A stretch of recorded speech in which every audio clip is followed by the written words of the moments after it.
Okay, well, I thought that, having a guy standing here and talking for hours was not going to be very interesting. Мне немножко показалось, что если перед вами будет стоять какой-то чувак целый час и о чем-то разговаривать, это будет не очень интересно. And one of the really important things of a film festival is for people to meet, to exchange, and to discuss ideas. А самое главное в таких фестивалях, как этот, это когда люди встречаются, обмениваются какими-то идеями своими. So this isn't a master-class. Не то чтобы это будет мастер-класс. That's a terrible word, a terrible term. Это ужасный термин. It means that I'm a master, which I'm not.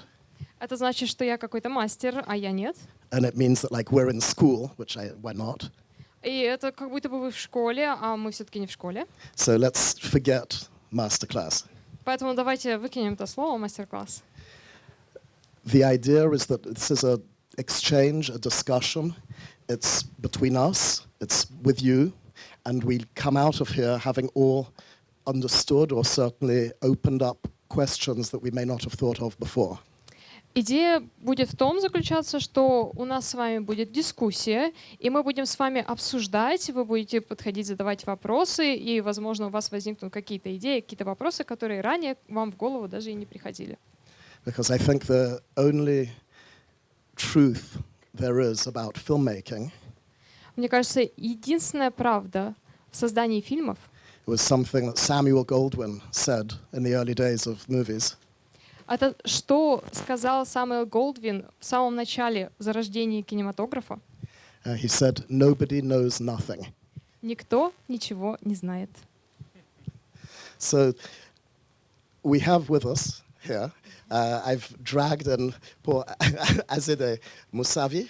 Yeah, I'm Azadeh Mousavi from Iran, and I told him my English isn't very good, and okay, you can translate. Я сюда вместе с собой внезапно вытащил Азадех Мусави. Она из Ирана. Да, меня зовут Азадех Мусави, я из Ирана, и я говорила ему, что мой английский не очень хорош. And he asked me, but I told him, okay, I called to my translator, and he's coming now, okay? И я позвонила сразу своему переводчику личному с фарси, который уже сейчас сюда едет. As it is very modest, because she's made a documentary that is showing tomorrow, which is Iran's submission for the Oscars in 2020. Но она, конечно, скромняшка, потому что на самом деле она сняла документальный фильм, который будут здесь показывать завтра. And that's a very big deal. И этот фильм был номинирован на Оскар, и это очень круто. We can already give her a big И можно ей уже applause for похлопать. that, because it's fantastic. And I hope you can come tomorrow and watch my movie. Надеюсь, вы завтра придете посмотреть мой фильм. And so also I thought, for me, in a very selfish way, I've got questions to ask Azadeh. Ну и просто у меня тоже какие-то свои эгоистические причины, я тоже хочу позадавать ей вопросики. From one director to another. Как режиссер режиссеру. And I thought that would be more interesting also for all of us to share in this discussion.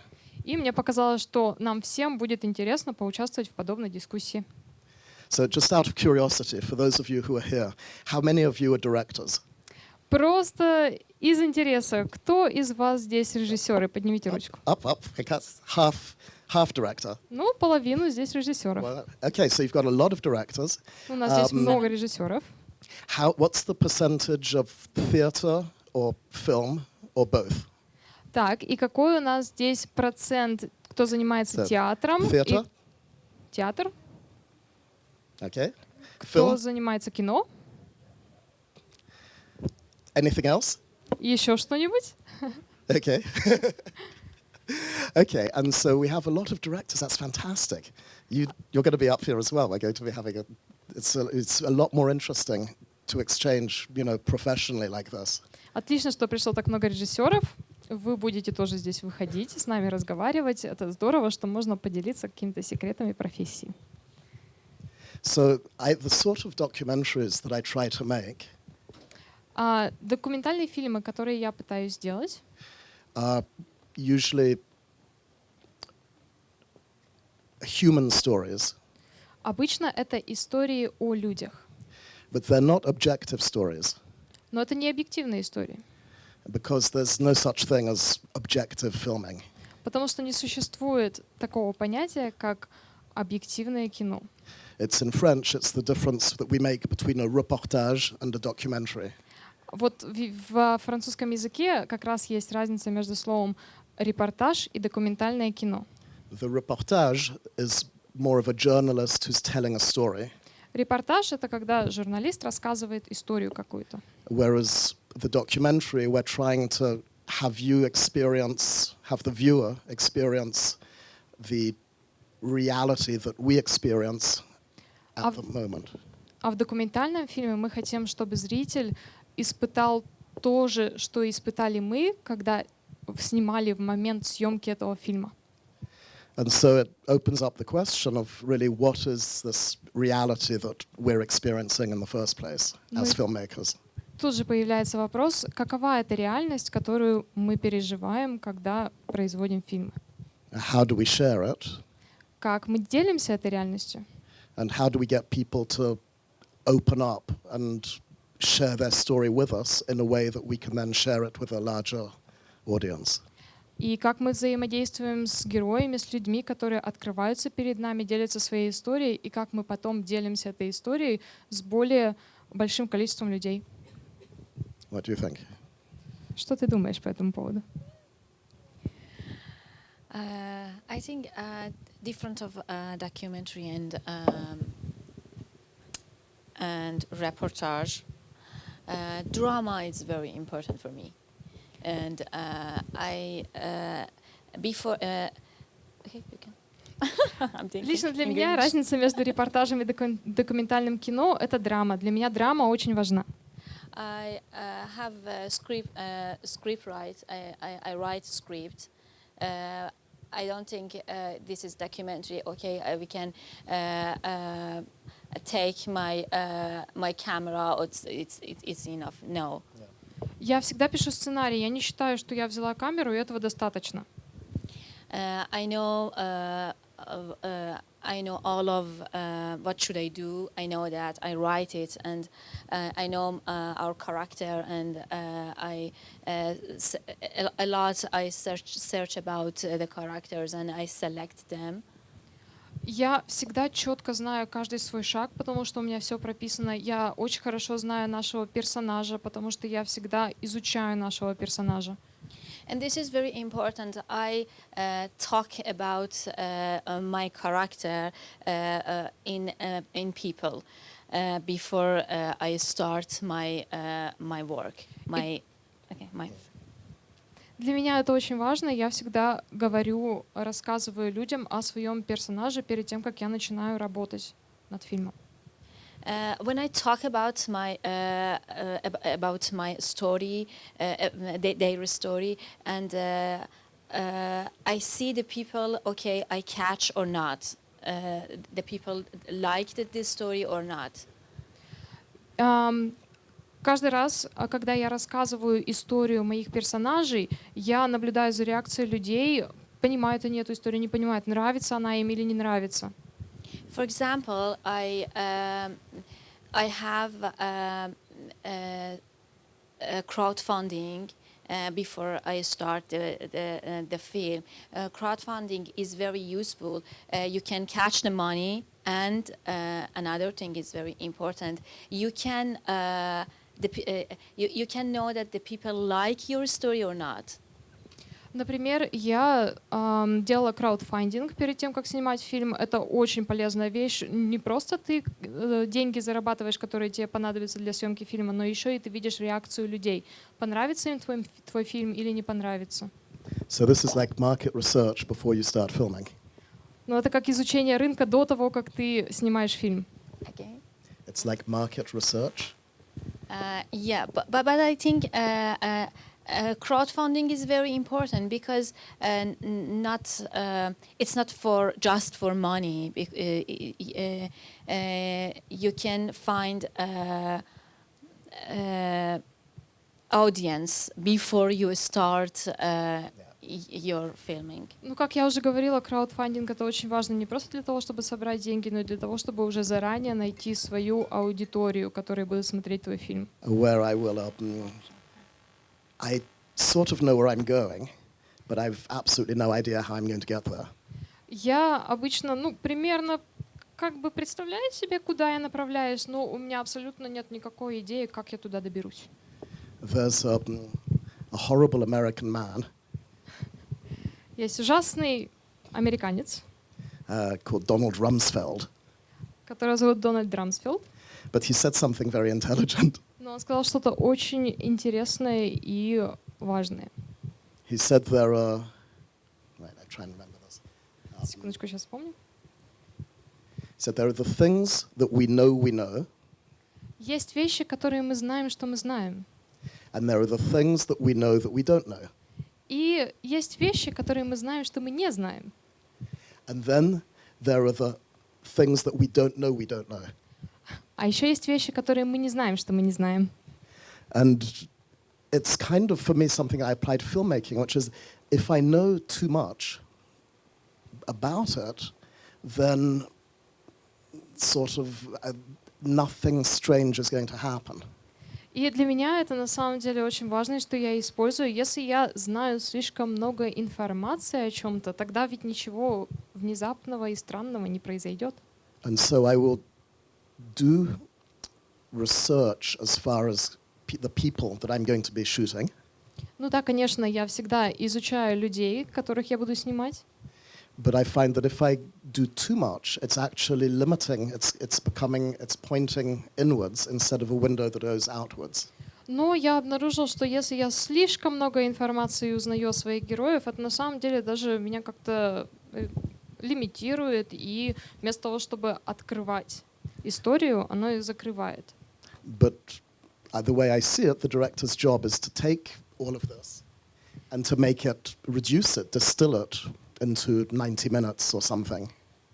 И как я вижу, задача режиссера, чтобы взять вот этот все огромный мир и уменьшить его до маленького кусочка в 90 минут. And so it's a slightly schizophrenic experience where one's walking in the dark, trying to find things everywhere, and at the same time thinking, how am I going to narrow this down into a story? И это немножко даже какой-то шизофренический опыт, когда ты идешь абсолютно в темноте, пытаясь найти и наткнуться на все на свете, но при этом думаешь о том, как бы это все ужать в маленький кусочек. One of the things that I find is really important is creating a link through empathy with the people that I'm going to be filming. Что я считаю очень важно, это создать связь через эмпатию с людьми, которых я снимаю. And that when that level of that relationship, the trust, is there, И когда вот такой уровень отношений, это доверие, когда оно есть, then very often they will do things that I wouldn't have thought could happen. и именно тогда они начинают делать какие-то вещи, которые я даже бы не предполагал, что они могли бы сделать. I've been talking about how I will go and start speaking with somebody that I'm filming. Can you tell us a little bit about, for example, Ну, я рассказала, как я начинаю работать со своими персонажами в своих фильмах. Могла бы ты рассказать нам немножко о том, как ты начинаешь работать над своими фильмами? You can when you want to catch a person, it's very important you tell about your story, your life, and your feeling, and catch their emotion. You know? Когда вы хотите привлечь человека в работу с собой и просто увлечь человека, вам нужно поделиться своей историей, своими эмоциями, своими чувствами и своими мыслями. Yes, I think that goes back to what we were saying, is this idea of empathy, of making a documentary, just like this event here. It can't be a one-way process. Ну, как я уже говорил, все дело в эмпатии. Даже когда мы делаем документальные фильмы, даже то же самое, как мы сейчас здесь с вами находимся, это не одностороннее общение, это двустороннее общение. When one finds somebody that one wants to film, one shares one's story, or one puts oneself in a situation of nudity, if you wish, of virtual, emotional honesty, that shows them that we're not taking, but we're sharing. Когда мы находим кого-то, кого мы хотим снимать, мы обязательно должны, как режиссеры, делиться собой и в каком-то даже смысле виртуально показывать себя обнаженными этому человеку, чтобы показать, что мы пришли не для того, чтобы забирать что-то, а для того, чтобы делиться. And I think this is very important that that person find that you don't want just make a movie, make a film. You want to help her or help him, and you are a friend, and you want to do something very important, something. Мне кажется, очень важно, чтобы персонаж понимал о том, что вы приехали не просто фильм снять, а вы приехали как друг, и вы приехали даже помочь в каком-то плане. And they have to trust you. Trust is very important. Доверие очень важно. Они должны вам доверять. Always I continue with my character in my life. I live with them. Я, в принципе, потом продолжаю всегда общаться со своими персонажами, которых я снимаю. Something is in the film, but something, a lot of things, it's not in the film. It's back of the film. Какие-то вещи показываются в фильме, но на самом деле очень много чего в фильме не показано, и это все остается за камерой. Okay. Would you agree that, in a way, I mean, we have to love the people we film, because if we don't love them, then we just can't share our interest, our love with someone else? Согласишься ли ты, что мы должны на самом деле любить тех, кого мы снимаем? Потому что если ты не любишь персонажей своего фильма, ты не сможешь достойно рассказать их историю. خیلی مهمه که اون دوست داشته باشه ازش فیلم بگیریم. از شخص که فیلم بگیریم. به نظرم این که تو میخوایم زندگی یک آدمی رو تصویر کنیم، مهم اینه که اون آدم واقعاً با همه وجودش زندگیشو در اختیارمون قرار بده. پس باید بتونیم تراستش کنیم. بتونیم جذبش کنیم. Да. Бале. Да, в принципе, госпожа Мусави согласна с тем, что мы должны любить персонажей, и мы должны глубже вникать в их жизнь, которую мы пытаемся в наших фильмах показать.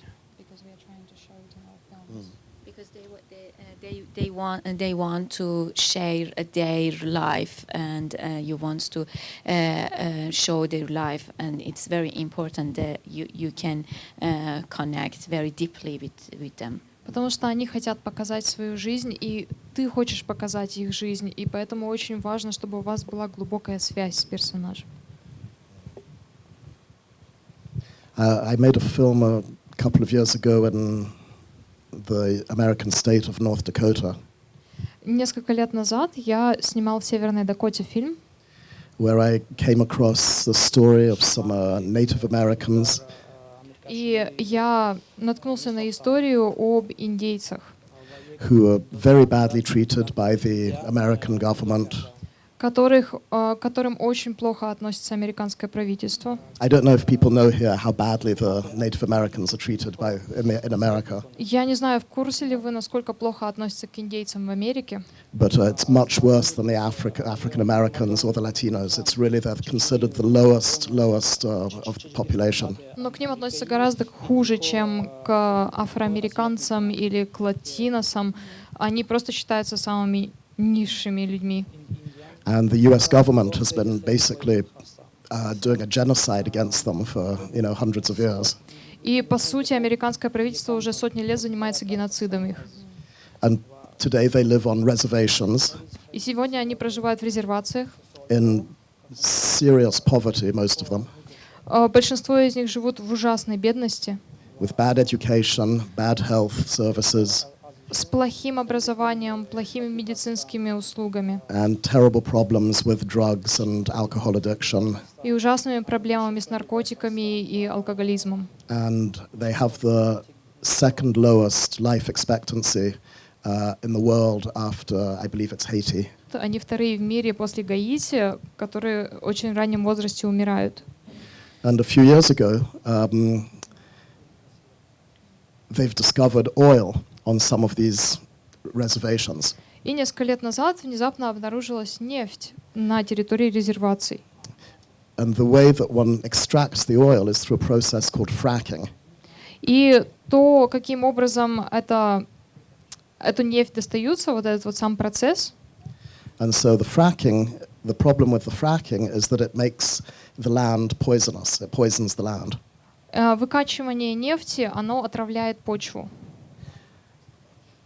And so now these poor Native Americans who were living on $300, $400, $500 a month, И теперь эти бедные индейцы, которые выживают на $300-400 в месяц, were being told, okay, give us permission to destroy your land and we give you $20,000 a month. окей, разрешите нам, им говорят, окей, разрешите нам уничтожить вашу землю, и мы вам будем платить 20 тысяч в месяц. So I thought this situation of people having to decide if they give up their culture and their identity in exchange for money was a good subject for a film. И мне показалось, что это будет очень хорошей темой для фильма. Будут ли готовы люди продать свою самоидентификацию и свою самость за деньги? And so I went out to North Dakota, which is actually colder than most of Siberia. И я поехал в Северную Дакоту, которая на самом деле гораздо холоднее, чем большая часть Сибири. And I went to see the Native Americans with my producing partner. И со своим партнером я поехал встретиться с этими индейцами. And they had no interest in speaking to us. И они вообще не были заинтересованы в общении с нами. They said, white men have been stealing from us for hundreds of years. Белый человек, они сказали, белый человек воровал у нас на протяжении сотен лет. And what you're going to do is exactly the same thing. И вы просто собираетесь делать то же самое. You're going to come, you're going to make your story, you're going to leave, and you'll go around the world, talking about us. Вы приедете, снимете нашу историю, сделаете свой фильм и укатите, и будете кататься по всему миру, показывая нашу историю. And they were very, very, very closed. И они были очень закрытыми. So I tried and try. И я пытался снова и снова. And it was really, I'd make an appointment to see somebody, I'd go to their house, they wouldn't be there. Я с кем-то договаривался о встрече, я приходил к их дому, и там никого не было. It was about minus 40 at the time. И в то время было, примерно минус 40 на улице. After about a month, my producing partner said, "I'm fed up with this. I'm going back to see my husband and children. I don't want to stay here." И где-то через месяц моя партнера сказала, что мне все это надоело, я хочу назад к своему мужу и детям. But I kept trying. Но я продолжал стараться. And really, I'd nearly given up. И я уже почти на самом деле сдался. And I had an appointment with somebody at 5 o'clock. И у меня была назначена встреча в 5 часов. And I thought, well, I'm going to walk there from where I was staying. Я пойду туда пешком. Which in minus 40 is not always a good idea. И, не очень хорошая идея в минус 40 такое делать. But it was cold, but I kept walking and I was, Я шел, было очень холодно, я продолжал идти. 2 kilometers. 2 километра. And I get to the house, it's now nearly dark, it's snowing. И я наконец-то добрался до дома, было уже достаточно темно и шел снег. And I thought, maybe this is really stupid. If everything is against me, I should just give up. The people are against me, the weather is against me, my producing partner's already left. Why do this? Я подумал, может быть, уже пора сдаться, но все же против меня и погода, и люди, и мой партнер уже уехал, а может, пора сдаться? And I get to the house, and I knock on the door. Я добрался до дома, я постучался в дверь. And there was nobody there. И мне никто не ответил. And it's now dark, it's snowing. И уже было очень темно, и снег шел. And I think, okay, well, I'm going to try and find my way back to where I'm staying. Ладно, я попытаюсь пойти назад, где я остановился. And then just go home.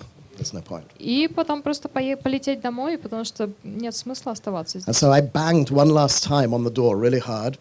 И я в самый последний раз очень громко постучался в дверь. I heard a little sound. И я услышал небольшой звук в доме. So I banged some more. И я еще постучался. And after a few minutes, the door opened. They're very big, these Native Americans. И через некоторое время открылась дверь наконец-то, и в дверях стоял огромный индеец. And the guy said, "What are you doing here?" И парень спросил, что вы здесь делаете? I said, "Well, we said we were going to meet." He said, "But I didn't hear your car." Я сказал, ну, мы договаривались о встрече. Парень ответил, ну, я не слышал, как подъехала ваша машина. And I said, "I came here on foot." И я сказал, я пришел сюда пешком. And he said, "You're completely crazy. Come inside. You're going to die." И он сказал, да ты же сумасшедший. Заходи, а то сейчас умрешь. And that was how the friendship started. И вот так началась наша дружба. I spent really, 5 weeks there, probably putting myself in physical danger in a way. Я 5 недель провел там, подвергая себя физической опасности. But basically, they figured anybody who was motivated enough to go in the snow like that and stand in front of their house that long deserved at least to be invited in. Но хотя бы они поняли, что тот человек, который может пройти такое расстояние и стоять в темноте, в снегу перед их домом, заслуживает хотя бы, чтобы его пригласили внутрь. And that character ended up not being in the film, В итоге этот парень на самом деле в фильме даже и не появился. but it became the biggest joke on the reservation. Но это стало самой большой шуткой в резервации. And they'd all say, "Oh, Simon, you're the guy who walked in the snow." О, и каждый раз они говорили, Саймон, ты же тот чувак, который по снегу шел. And that actually was how I got the empathy with them. И таким образом у меня появились эмпатические отношения с ними. They're like, "Oh yeah, he's like normal. О, Or maybe he's just really stupid, but he's not a threat." и они решили, что, ну да, возможно, он нормальный парень, да, наверное, он глуповат, но он точно не угроза нам. And I went back there several times. I made the film, and like you were saying, these are now friends for life. И я возвращался туда несколько раз, я снял свой фильм, и, как ты и сказала, мы до сих пор друзья на всю жизнь. Is anybody here good at physics? А здесь кто-нибудь занимается физикой? Excellent. Okay, Отлично. put down the camera. Положи Come here, камеру. come on. Okay, it's a thing in quantum physics, which is basically says if you watch an experiment, Это термин из квантовой физики, который, в принципе, означает, что если ты наблюдаешь за экспериментом, you change the effect of the experiment. ты меняешь эффект эксперимента. Yeah? No? Окей? Oh, I got it wrong. Принцип неопределенности это. Да. It's a principle. Это принцип неопределенности. Okay. And so, actually, this is where it's kind of interesting because we can see that as a documentary filmmaker, our presence somewhere will change whatever the hell is going on.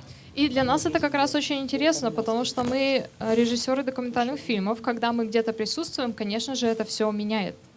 I shouldn't say the word hell, but as no one under 18 is allowed, I think I can do say it, right? And so that's kind of something that I'd be very curious from anyone here who has the same experience. И это то, что мне хотелось бы узнать от вас, кто здесь находится. Вы когда-нибудь испытывали что-нибудь подобное? That sometimes just by going somewhere and actively looking, Что когда вы просто куда-то идете и наблюдаете за чем-то, things happen in front of my camera. что-то просто происходит перед вашей камерой. I don't know why this happens.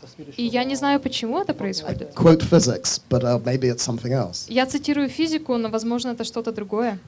Have you found this? Have you had the same experience? У вас когда-нибудь был такой опыт? My character come to from Netherlands, and she come to the village, a small village, and she wants to a DNA test with them. Окей, моя персонаж, она из Нидерландов, и она приезжает в маленькую деревеньку и хочет сделать DNA-тест, тест ДНК, посмотреть совместимость. And the family left their children before, and they think that اونا فکر میکنن که در صورت گناهکارن. They are crime.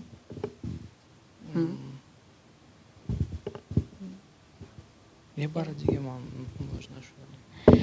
Okay.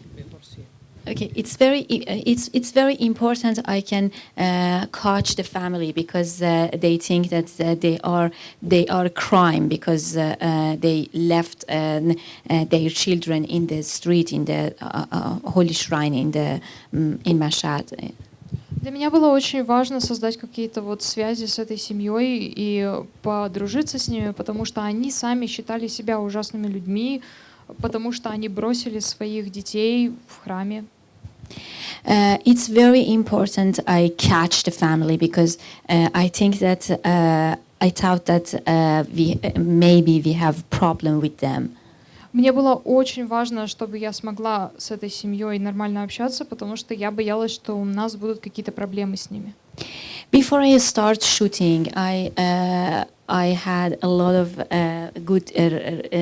made a good relationship with them. Но до того, как я начала снимать фильм, я построила с ними хорошие отношения. I found that the men of the family decide about important things. Я выяснила, что мужчина в семье решал все самое важное. And I had a very good relationship with the man in that family, in their family. И я построила очень хорошие отношения с мужчиной в семье. When we start the shooting, we continue, and then they didn't see the camera at all. И когда мы начали снимать, мы продолжали снимать, продолжали общаться, и в итоге они просто перестали вообще чувствовать, что камера находится в их присутствии. And in one sequence, they fight to each other very badly, and I thought that they stop us. Okay. Yeah. И например, в один момент они начинают ужасно ссориться, и я говорю, окей, нужно прекратить съемку. But they didn't see the camera. They follow. Потому что я думала, что они скажут, окей, остановите съемку, мы сейчас будем ругаться. Но нет, они даже не обращали внимания на камеру и продолжали ругаться. And they continue, and after the sequence, after the filming, I asked them, "You are okay?" And we filmed about this fighting.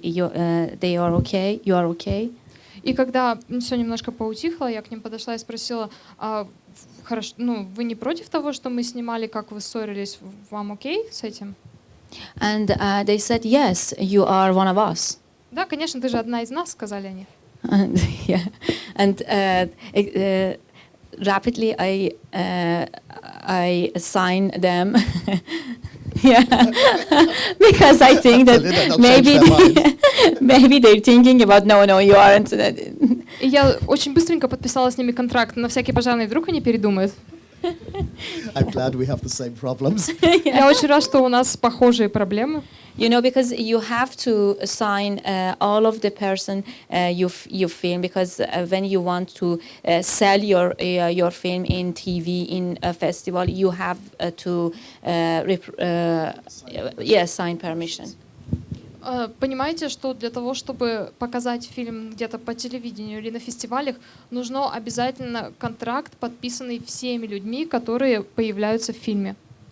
Maybe you have to decide. Sometimes you have to sign before filming. Sometimes you sign after. You have to تحلیل کنی. И тут уже нужно выбирать и решать самому, как получится. Иногда подписывается контракт до начала съемок, иногда уже после окончания съемок. چون شاید okay. Continue. Yes, just a side note on this signing a release. It's always very much a problem because if you go beforehand and ask someone to sign something, then they feel they're entering into a sort of contractual relationship with you. И немножко такая заметочка на полях о подписании контракта, когда ты подходишь до начала съемок и заставляешь человека, ну, просишь человека подписать, человек ощущает, что он вступает с тобой в какие-то договоренности, договорные отношения.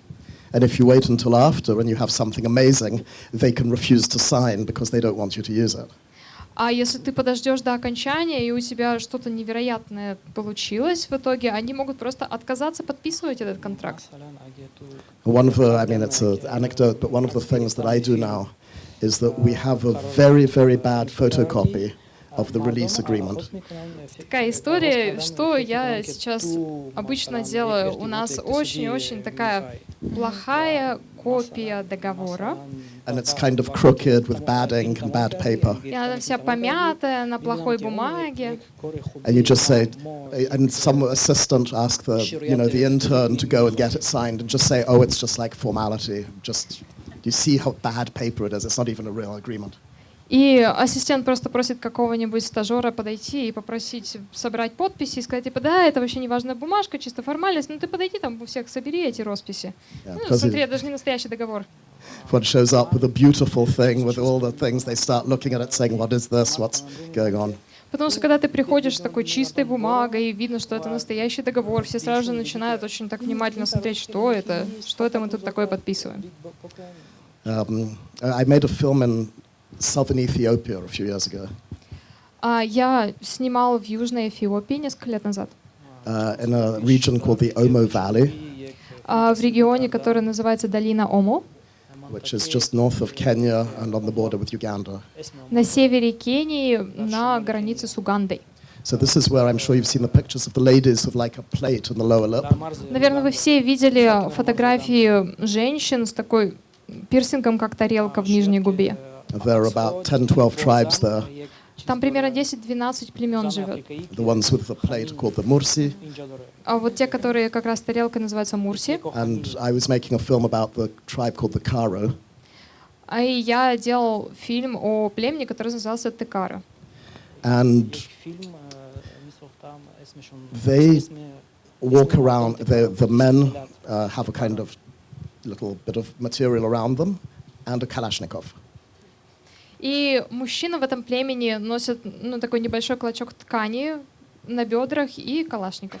And the women walk around topless. И женщины ходят топлес. But some of them, they have a nail coming out because that's their jewelry. Но у некоторых из них из губы торчит гвоздь, потому что вот такие у них украшения.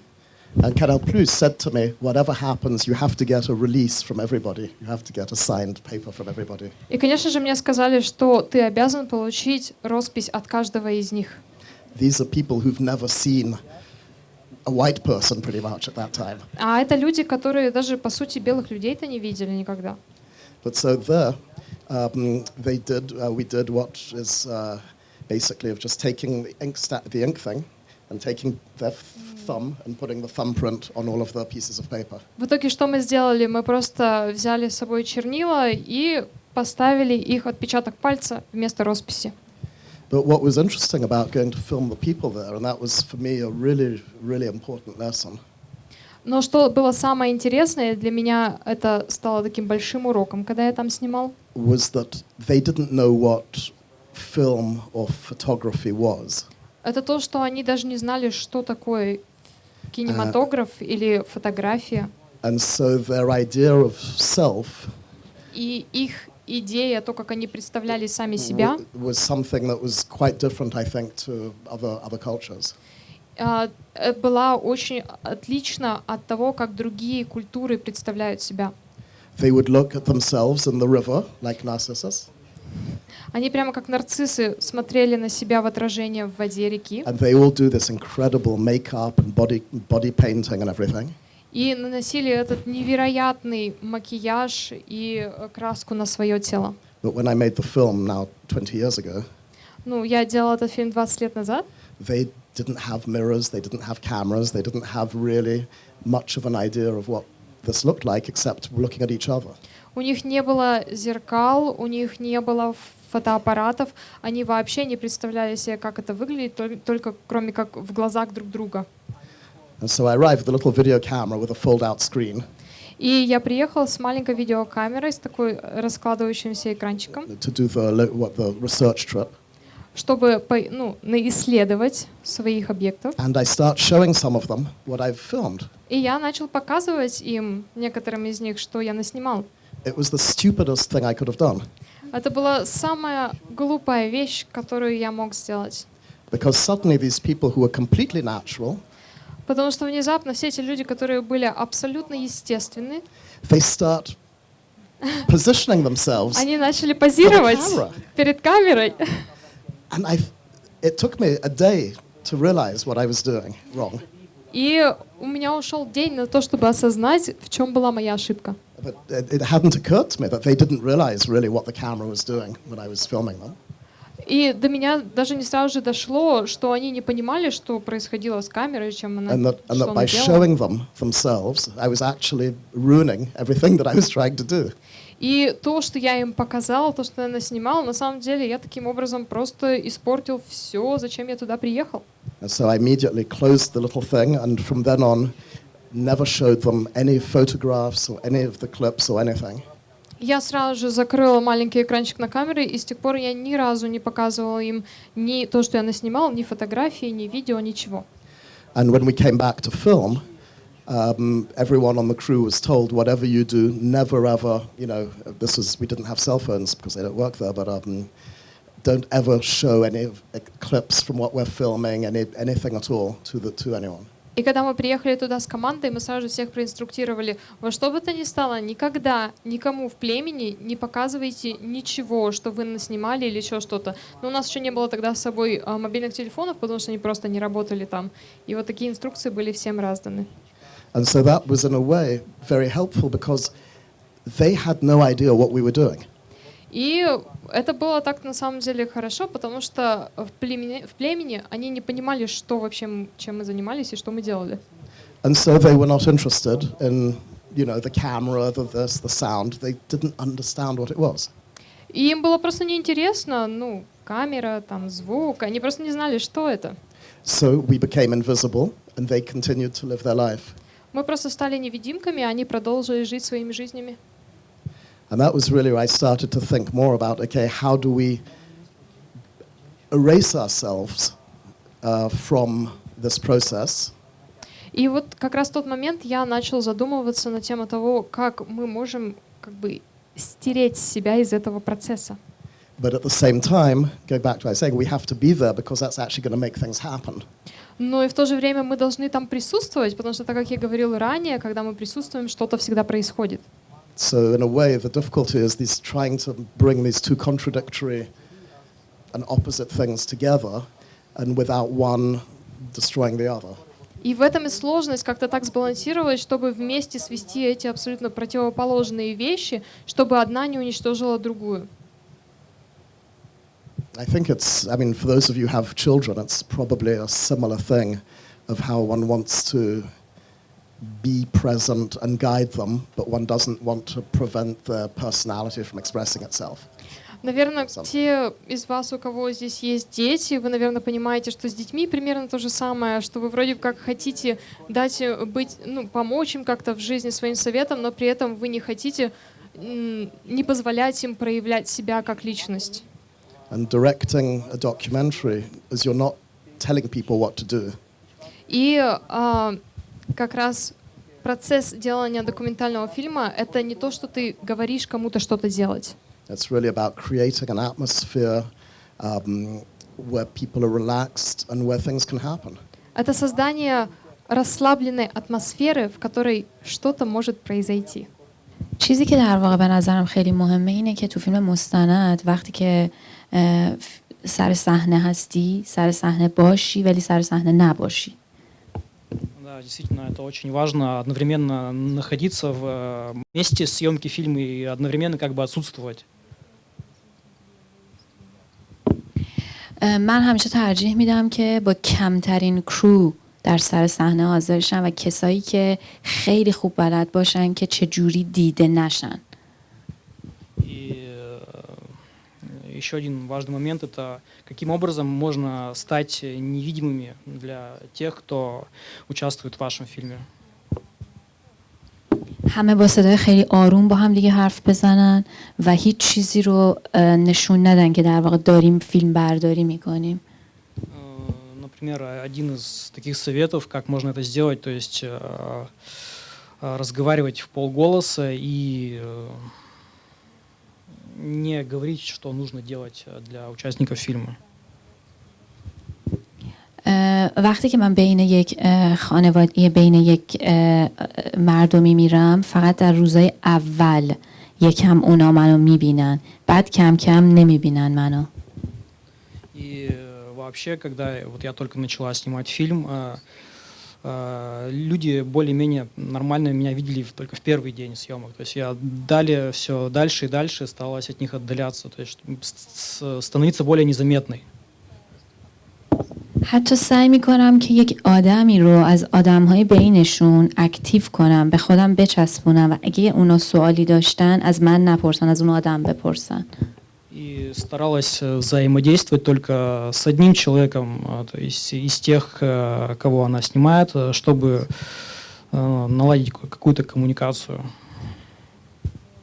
که اگر در سر صحنه پیش اومد که سوالی داشتن برنگردن رو به دوربین و از من بپرسن از اون آدمی که در واقع من تعلیمش دادم از اون سوال بپرسن. То есть все время в процессе съемок она взаимодействует только с одним этим человеком. Если у персонажей возникали какие-то вопросы, чтобы они общались только через него. فرق یک کارگردان مستند با یک کارگردان داستانی اینه که خب کارگردان داستانی خیلی دوست داره سر صحنه دیده شه، روی یه صندلی بشینه، دستور بده، نور رو بذار، اینو بکن. ولی در واقع کارگردان مستند کارگردانی خوبه که نه روی صندلی بشینه، یه گوشه‌ای باشه و با گروهش کارشو جلو ببره. То есть разница между режиссером, который снимает художественный фильм, и режиссером, который снимает документальный фильм, в том, что режиссер художественного фильма, он приказывает своему персонажу сделать то-то, сесть на стул, взять телефон. А хороший режиссер документального кино подобных вещей не делает. То есть персонаж живет своей жизнью. Do you ever find that you're there and you're thinking really hard, oh, I wish he would get up and close that window and then just look out into the distance, and you're thinking that, and then it happens? У тебя когда-нибудь такое бывает, что когда вот ты снимаешь, и ты прямо думаешь, блин, вот мне так хочется, чтобы вот он встал, подошел к окну, открыл окно и задумчиво посмотрел вдаль. И персонаж берет и делает это.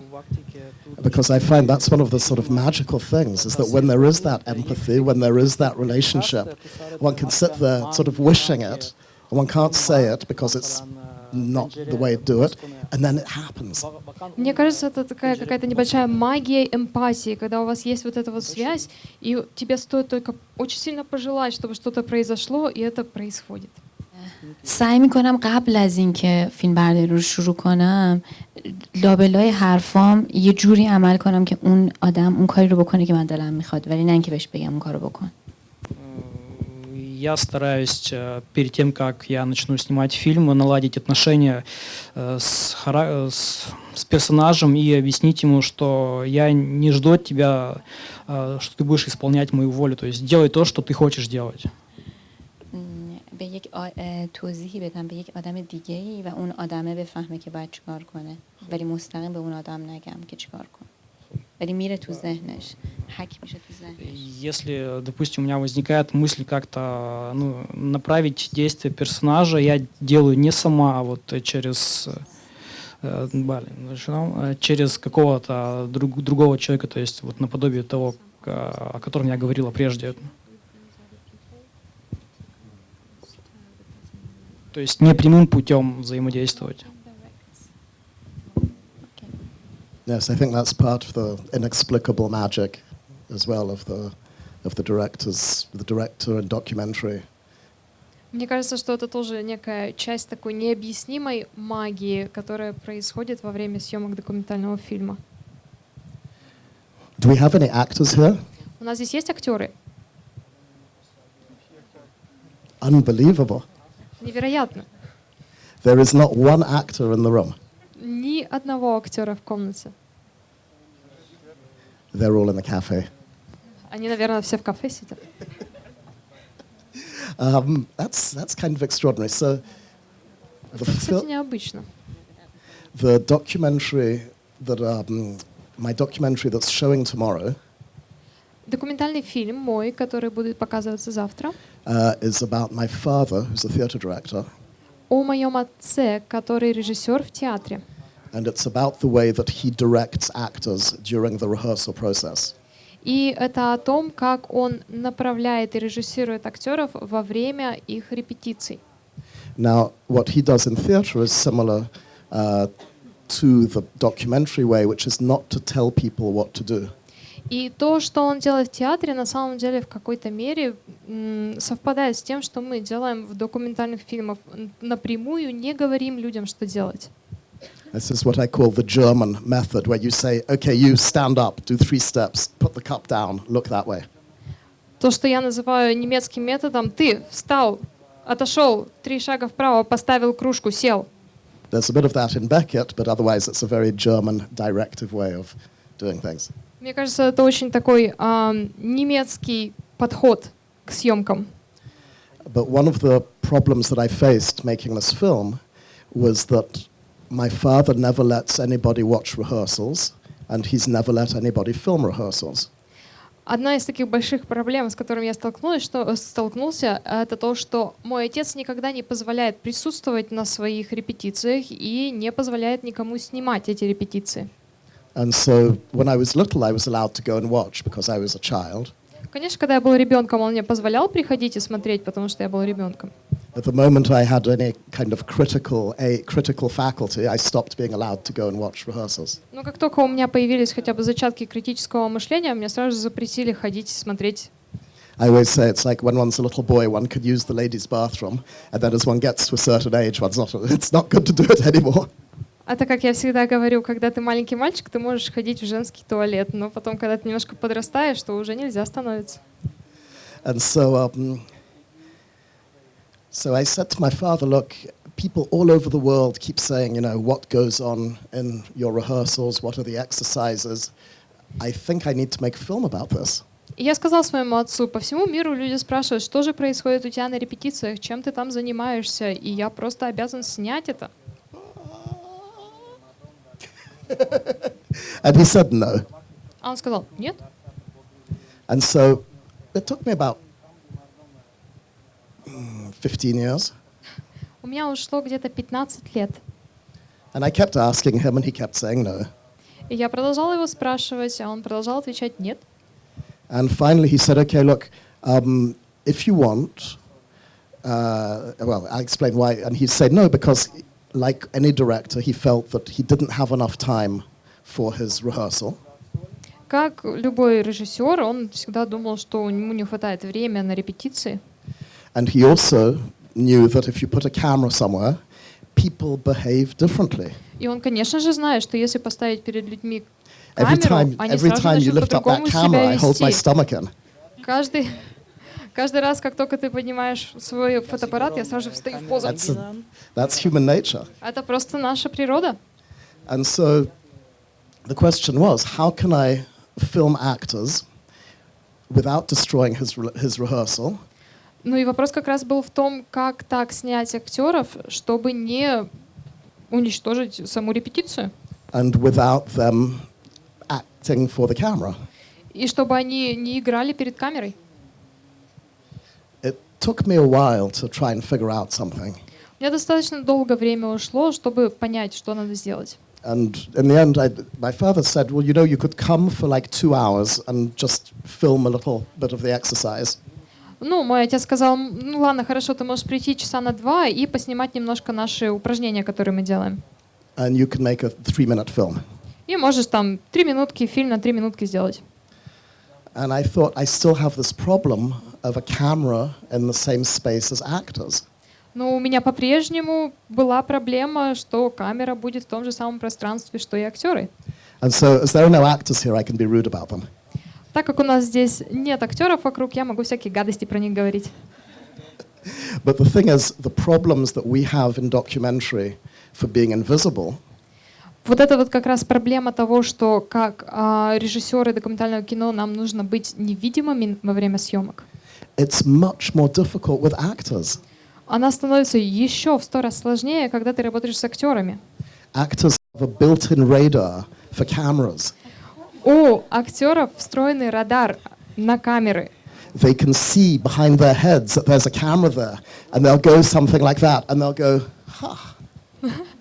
У них просто есть глаза на затылке, которыми они видят эти камеры сзади. And I don't know if any of you have worked, some of the extras in films have that as well. И даже актеры массовки, у них тоже это есть. There was always the extra who was always there, showing up just like in front of the camera in the place you don't want them to be.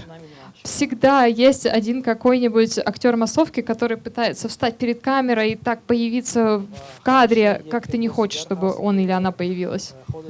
And so I thought, how can I deal with filming an intimate rehearsal with actors without it being a disaster? И вот я все продолжала думать, как же так снимать репетицию, которая такой некая интимная достаточно репетиция, чтобы все не испортить. And how can I have it feel alive? И как сделать так, чтобы она все равно казалась настоящей, естественной? And the example that came to mind was, for example, trying to film a football match. И у меня в голову пришел пример, как, например, снимать футбольный матч. I can't go and sit on the ground in the middle of the football field with a camera and expect that I don't have an impact on the game. Я же не могу пойти с камерой, сесть посреди поля и при этом считать, что я не помешаю игре. But also, I can't run around with a camera on my shoulder at the speed that they're going. Ну и в то же время я же не могу за ними бегать с той же скоростью, с которой они бегают с камерой на плече.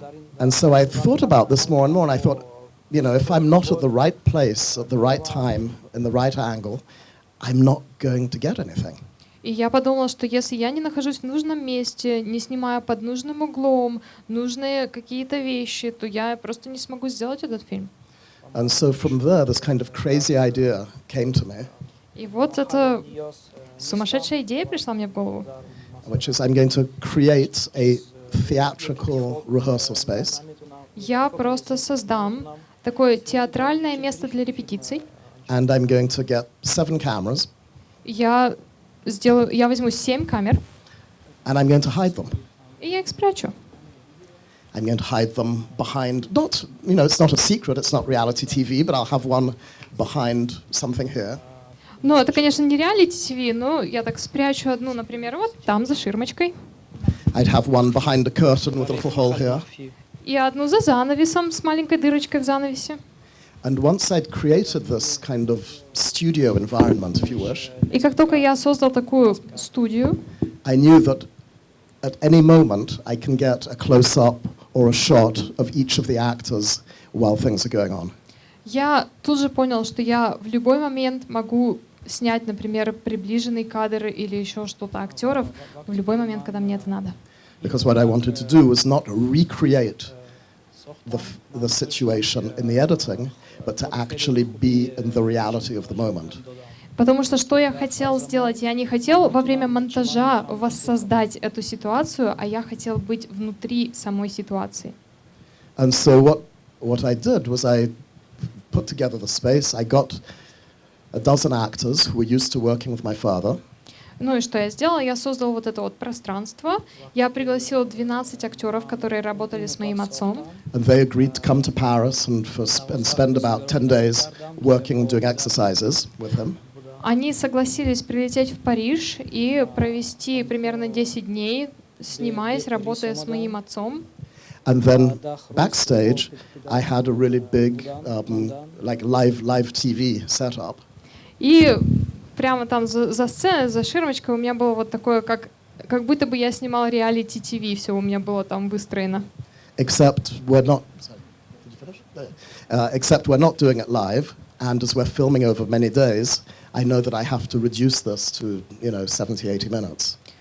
Но только то, что мы это не стримили онлайн, и я знала, что все то, что мы наснимали в течение 10 дней, нам нужно было как-то все это сократить. And that was a really interesting thing because the first few hours, the actors knew that there are cameras everywhere. There's a whole, production team going on, there. И это было интересно, потому что поначалу актеры прекрасно понимали, что везде понапичканы камеры, и тут целая команда стоит и снимает их. But because there were no technicians on the set, there was nobody on the set, I wasn't on the set. Но потому что физически никто не присутствовал именно в месте съемки на сцене, никаких машин, ничего там не было. They forgot that this was actually a filmed process. Они забыли о том, что их снимают. And that was really I think the key to it was finding a way of, in this case, really filming the people without there being any idea that this filming is going on. И мне кажется, таким образом я как раз нашел ответ на свой вопрос, как так снять людей, чтобы они не чувствовали того, что их снимают. And what was very funny on the first morning when I went there with my father, И забавный случай случился самое первое утро, когда я пошел туда со своим отцом. he saw all the trucks outside, the equipment trucks. Он увидел все вот эти грузовики с оборудованием. He saw the tent for the restaurant. Он увидел палатку с рестораном. And he said to me, "What happened to the idea of you sitting there and just filming for 3 minutes?" А так почему ты отказался от моей идеи, мне сказал отец, чтобы просто посидеть там и снять 3 минутки фильма? Who are these 40 people who are doing things? Кто эти 40 людей, которые что-то тут делают? But that was really, there was no other way of doing it that I can think of. Ну, это действительно был единственный способ, как можно было что-то подобное снять. Я по-другому не мог ничего придумать. And so for those of you who want to see the result of that, it's tomorrow when, I think. И если вы хотите посмотреть, что в итоге у меня получилось, приходите смотреть мой фильм, который будет показывать здесь, на Флаертиане. We have another director here. У нас есть еще один режиссер здесь. Yes, come on. Thank you very much. What I was saying at the beginning Спасибо большое, что я говорил в самом начале. is that it's very rare for us directors to be able to meet and talk with other directors outside of this sort of situation. So thank you for coming up here. Такой you редкая introduce yourself? возможность встретиться с режиссерами и все вместе пообщаться. У нас редко такое получается. First, thank you for calling me. I was sitting there. Для начала спасибо большое, что позвал меня сюда выйти. Ну да-да-да, ты там прятался, сидел сзади. I wasn't hiding. It was interesting to see from the side, and it was. I didn't want to interfere. Я на самом деле не прятался, мне просто было очень интересно посмотреть со стороны, как это все происходит. Я не хотел вмешиваться. Он пытался быть невидимым. If you want, I can say something about the release, and I can say something about your method, what I heard about your father, so whatever you want. You're a director. We were talking about how we have different approaches to filming people. You made a film about a little boy, right? Yeah. Who goes to find his father. Yeah. Если хочешь, я могу рассказать все, что угодно о твоем методе, о твоем отце. Нет, мы здесь все режиссеры, мы говорили о том, какие у нас личные подходы к съемкам фильмов. Вот ты режиссер сам, ты снял фильм про маленького мальчика, который отправляется на поиски своего отца. So I haven't seen your film, but my question is, what was the most difficult part, and how did you solve that difficulty of filming a child and his father? Я, к сожалению, не видел твой фильм, но у меня есть к тебе вопрос. В чем была сложность при съемках твоего фильма? В чем была сложность снимать ребенка и его отца, и как ты справился с этой сложностью? Not the mechanical problems, but Yeah. Не с точки зрения каких-то механических проблем, а вот именно человеческих. Okay, I will try to speak slowly for you. Okay. Every film, as we know, is a different world, a different galaxy. Все, что мы знаем, каждое чувство, которое мы знаем, это другой мир, другая галактика. In 2006, I made a documentary about a blind boy. В 2006 я сделал документальный фильм о слепом мальчике. So all my friends, the director told me, you are lucky because he doesn't see the camera. Один из моих друзей, режиссеров, сказал, ты на самом деле счастливчик, потому что твой персонаж не видит камеру. And it's become to be most difficult because he can't see, but he feels everything. И на самом деле это была самой сложной съемкой, потому что да, он не мог видеть, но он чувствовал все. In my method of working, I always believe that I took this approach from the National Geographic filmmakers. Я свой метод построил на самом деле на подходе, который использует National Geographic в своих фильмах. As a director, and most of my film, I film in myself. Как режиссер я еще и самостоятельно снимаю большинство своих фильмов. The magic is to get the access. Магия заключается в том, чтобы получить доступ. Every one of you who's sitting here that got this machine. Все вы, кто Yes, сидите здесь, у you've вас got у this всех machine. есть вот такая вот машина. Doesn't matter 6, iPhone, Samsung, doesn't matter. Самсунги, айфоны, неважно. Everybody is a filmmaker today. В наши дни все режиссеры. The era of the big crew and the big camera is end. Эра огромных команд и больших камер закончилась. And now it's all about access. Теперь это все о доступности. So in my method of work, I have to get in the condition that the family, the hero or the protagonist doesn't feel me as a friend. В моем методе мой протагонист должен чувствовать во мне друга. And only in that stage it starts, because before it's a foreplay. И это всегда должно происходить до начала съемок, налаживания отношений. So in every film it's different, and sometimes there are films that I'm the creator, sometimes there is a production company and they call me into a project. И я, конечно, режиссер, и иногда есть компании, которые продюсируют, и они мне звонят и приглашают поучаствовать в каком-то проекте. So the film we are going to screen tomorrow, and the producer is sitting there, is in the dark, is shy. Фильм, который мы будем показывать завтра, продюсер этого фильма сидит вон там, в темноте, прячется, стесняется. And before I get down, I will call him, don't worry. И до того, как я уйду, я его сюда позову, так что не волнуйтесь. So this is a kind of film, and that I got one day a telephone from my friend, he's a director, and said, "Do you want to help me to create a film?" So that was the situation. И ситуация этого фильма была, который мы будем показывать, такова, что мне позвонил друг и сказал: хочешь поучаствовать в съемках? So in that situation, I'm not the main access to the character.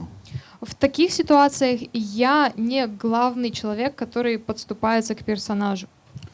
But I always took with me someone that is the missing link to the family, to the protagonist, that when the camera goes up, she's not going down. Но я всегда с собой беру какого-то человека, который будет связным звеном между мной и семьей или между мной и протагонистом, чтобы когда камера начинала снимать, все не разрушалось. In 2016, I had a film that I made about heart surgeon. He was the protagonist. В 2016-м я делал фильм о хирурге, который делал операции на сердце. Доктор, он сам профессор, и он даже не знает, хочет он быть в фильме, не хочет. And the only way for me to get access to him, that he made this, he cured my father. И единственный способ для меня, который был, чтобы добраться до него, это то, что он вылечил моего отца. Only in the moment that he felt that I will not hurt him. Только в тот момент, когда он понял, что я не причиню ему вреда, I got the access. у меня появился доступ. And always I said to everybody, the secret is the access. Поэтому я всегда всем говорю, секрет в доступе. Would you say when you say access, you mean the relationship? The access is to get the situation that you can put up a camera and people don't say, this is not for the camera, this is not for the camera. And still today I'm making a film about a rock group, it's 5 people. То есть, когда ты говоришь доступ, ты имеешь в виду какие-то отношения с человеком. Под доступом я имею в виду вот какую-то, чтобы я мог зайти, начать снимать, поднял свою камеру, и при этом люди не чувствовали себя, что их снимают. Например, вот сейчас я снимаю фильм про рок-группу, в ней 5 человек. Yeah. And I decided that inside the film, every time they say, this is not for the camera, this is going to be in. So now I look for this. И я решила, что каждый раз, когда они мне будут говорить, это не для камеры, я обязательно буду вставлять эти моменты в фильм. Not for the camera? Yes, for the camera. Yes. Они говорят, for the camera. не для съемки. Такой, да, для съемки. At the beginning, I was crazy. I said, "Don't say it. Don't tell me not for the camera. Say it after we edit." And they keep saying it. So I told them, "This is for the camera." Я им все говорил, не говорите, что это не для съемок. Скажите мне об этом не в камеру, а когда мы уже будем при монтаже это делать. И теперь каждый раз, когда они мне говорят, это не для камеры, я это оставляю и вставляю. Это, кстати, отличное название, может быть, для фильма. Not for the camera. And what else? I was going to say, you have 3 directors up here. Yeah. Who has any questions or things they'd like to discuss or speak about? Как я уже говорила, у нас здесь 3 режиссера, и есть ли у вас какие-нибудь вопросы или вещи, которые вы хотите спросить, задать? У нас есть продюсер, у нас есть режиссеры, пожалуйста. А как можно знать каждый шаг персонажа? И вы говорите, что вы пишете сценарий всегда. А как можно знать, если мы снимаем реальную жизнь, и может случиться вот все что угодно? Как можно знать? Как можно написать сценарий для документального фильма? I would like to ask a question for you. How can you write a script for a documentary? How can you script the things the character does? I write the sequence, not the sequence. Yeah. For example, I know that you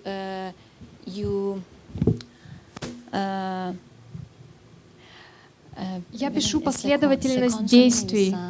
Не конкретно сценарий, а именно последовательность.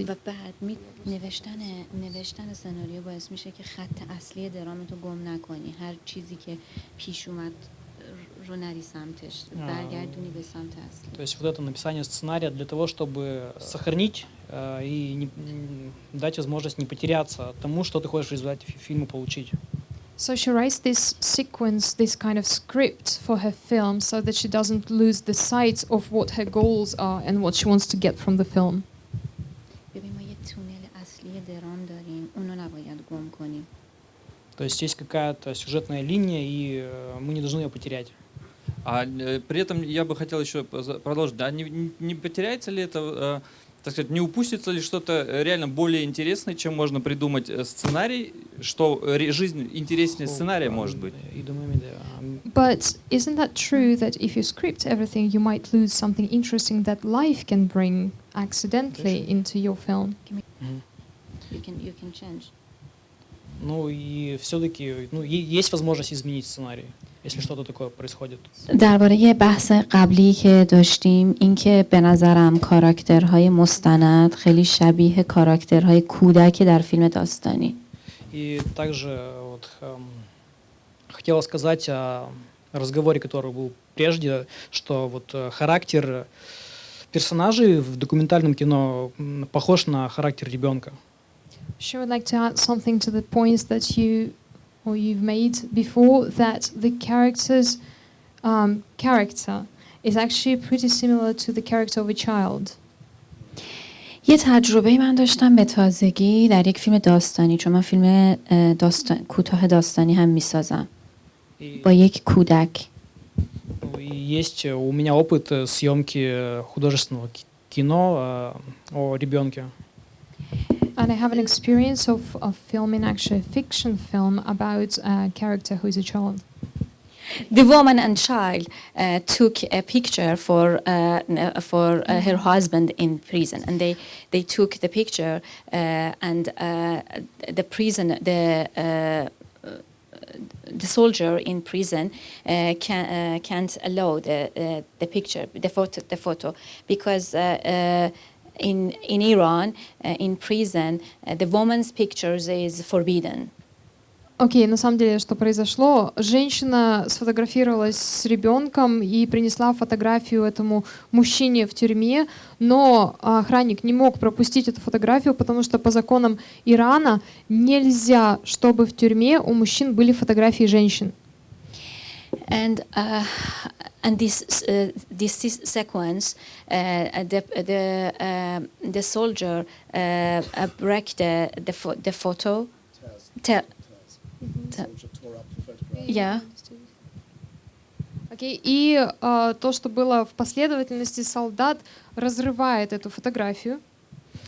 And the baby and the camera is in the child, and the child have to. I told her, you have to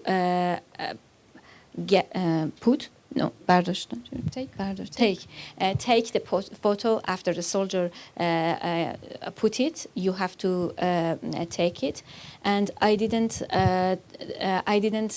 tell this to the woman.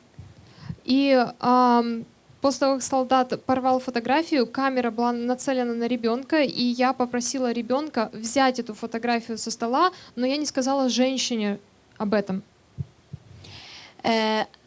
After this, the woman take the photo, and the child think that the director told me, and she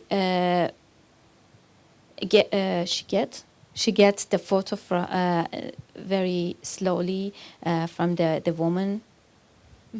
И женщина забрала порванную фотографию, и ребенок растерялся, потому что, режиссер сказала мне забрать фотографию, а фотографии нет, и она очень медленно начинает брать фотографию у женщины. You can see in her her face very fair, very and another thing. I see a person who the girl fairer than the man. یه کسی رو در واقع جلوش نشسته بودم که این کارو انجام بده که این بچه خیلی ازش میترسید. И вы прямо могли видеть страх на ее лице. И еще в один момент я снимала, когда девочка прямо было видно, как она боится мужчину. Там, да, был другой человек еще рядом сидел. Но мы не видели этого человека. Его только видел ребенок. So there was another man sitting, but we couldn't see that man who the child was afraid of, and only the child saw that man at that moment, and you could see how she was afraid of that man. چیزی که من یاد گرفتم از بازی گرفتن از این بچه، То, что я усвоила от игры ребенка, که میشه ازش تو مستند هم استفاده کرد. Что можно подобное использовать в документальном кино. What I understood from the way the actor child was playing this scene is that you can use something like that in making documentaries. If I tell you, say your story, when you see my eyes, you have a feeling. When you see the girlfriend in front of you, you have another feeling. Okay, and I have to catch it, and I have to know that, and select the correct personnel in filming. Одно дело, когда я вас о чем-то спрашиваю, вы глядите мне в глаза и рассказываете свою историю. Совершенно другое дело, когда перед вами сидит, например, ваша девушка, и вы ей рассказываете какую-то историю, вы испытываете абсолютно другие эмоции. Поэтому мне нужно очень аккуратно выбирать людей, которых я приглашаю присутствовать во время съемок на съемочной площадке. I just wanted to add something to an answer to your question. Хочу немножко добавить в ответ на ваш вопрос. I think the misunderstanding is the idea of a script, which sounds terribly precise and detailed. Мне кажется, тут случилось недопонимание в том, что вы представляете себе, что сценарий — это что-то такое прям от буквы к букве. As opposed to that of having a structure, a story structure, a narrative, dramatic structure for a documentary with sequences in it. А мы как раз говорим о какой-то истории, где шаг за шагом развивается какая-то история. Это то, что мы используем для документальных фильмов, это последовательность. In my case, I will, depending on the subject, I may well have in my mind, and I'll put them on little index cards, 20 or 30 ideas of sequences. И, например, как я над этим работаю? Я делаю маленькие карточки, на которых я пишу там примерно 20 идей, как могут развиваться действия, в какой последовательности. But within that, it's like with poetry, you may have a rigid form, but you can have the entire world that can exist and change in front of your eyes. Но вы знаете, это как работать с поэзией. Там же тоже есть какая-то определенная четкая форма, но у вас целый мир, который можно исследовать и вложить в эту форму. And I'd say, like with your heart surgeon film, you knew you have a sequence where the surgeon is with a patient, and you know you're going to have a sequence with the surgeon in the hospital, and you will probably have a sequence with the surgeon operating. Вот, например, так же, как с вашим фильмом, который вы снимали про хирурга на сердце, то, что вы точно знали, что у вас будет некая последовательность действий, где хирург взаимодействует с пациентом, вы точно знали, что будет какая-то последовательность действий, где хирург взаимодействует с госпиталем, и вы точно знали, что будет какая-то последовательность действий после операции. So within those already, Но это lots of things can драматургическая happen. структура, да, я так понимаю, это уже драматургия. I want to give you an answer for everybody, please. Я хотела бы ответить для всех. Two things. Две вещи. The difference between documentary and a normal film that you have a script is that for a normal film you write the script before the film. For a documentary film you write the script in the edit room. Разница самая большая между документальным фильмом и нормальным обычным фильмом, который есть сценарий, то, что для нормального обычного фильма сценарий пишется заранее, а для документального это рабочий процесс. In our edit room we have a board with square notes, post-it, так, 30 notes. В нашей этажной комнате у нас есть такая стена, на которую мы приклеиваем какие-то записочки. Они друг за другом приклеены, там штучек 30, например. After we finish filming, we take all the material and we write all the scenes, one-liner, every scenes. И после того, как мы заканчиваем все снимать, мы берем все вот эти вот материалы, которые мы собрали, и в одной строчке каждую вот эту вот сцену описываем. And then you start to play with the notes. И потом мы начинаем перекладывать вот эти вот записочки. But when I start the film, I make a dreaming, wishful thinking what will happen. Но, конечно, что перед началом съемок я всегда задумываю какую-то, у меня есть идея о том, что я бы хотел, чтобы у меня в итоге получилось. In one word, we call it utopia. И мы это называем утопией. But life is not utopia. Но жизнь, конечно же, не утопия. Our film that we screen tomorrow, I want to correct what she said about it, please. Ага. Фильм, который мы будем показывать завтра, я хочу немножко сказать о нем, поправить меня. There is a boy that is going to meet his father for the first time after 13 years. He never saw him. Это фильм о мальчике, который отправляется встретиться со своим отцом впервые, он никогда его не видел. His father was a football player in Israel. Его отец был футболистом в Израиле. He's from Africa. He came to play from Africa. Он из Африки, он приехал в Израиль, чтобы играть. 3 months after he started to play, the team didn't want him anymore and they kicked him out of Israel. Через 3 месяца после того, как он приехал, команда не хотела продолжать с ним контракт, и его просто выкинули из Израиля. And after he left, he realized that the girlfriend he met, an Israeli girlfriend, she's pregnant. Но после того, как он уехал, он узнал о том, что девушка, которая была у него в Израиле, она беременна. And now, in the film, they try to bring him for the age of 13. You know, in the age of 13, for Jewish people, it's a big ceremony. It's called bar mitzvah. И теперь мы видим мальчика, которому 13 лет. Вы знаете, что в еврейской культуре 13 лет — это очень важное время, время бар-мицвы. So you can imagine a boy that never saw his father, only a picture. Представляете себе мальчик, который никогда в жизни не видел своего отца, только в фотографии его видел. And the question of the film is, there are two questions. One, if the father will stay. И тут появляются сразу же два вопроса. Останется ли отец? And the big question is about racism and laws about people that can get visa and not can get visa. It's like everywhere in the world. Ну и, конечно же, огромная проблема тут встает с визами. Можно в страну въехать, нельзя в страну въехать. So in this film, the incentive to start is the mother, not the father and not the son. Both of them don't want the film. Ни отец, ни сын не хотели снимать фильм, но мать дала свое согласие, и она подтолкнула вообще к этому. Always when you see a documentary, try to look where is the incentive. The director, the protagonist, the production company, if it's a celebrity, let's say.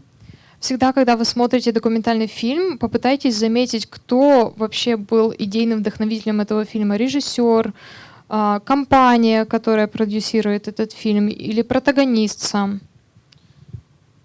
Okay, so you're all invited. It's tomorrow noon, yes? I just want to say. Приходите завтра днем в 12 часов посмотреть наш фильм.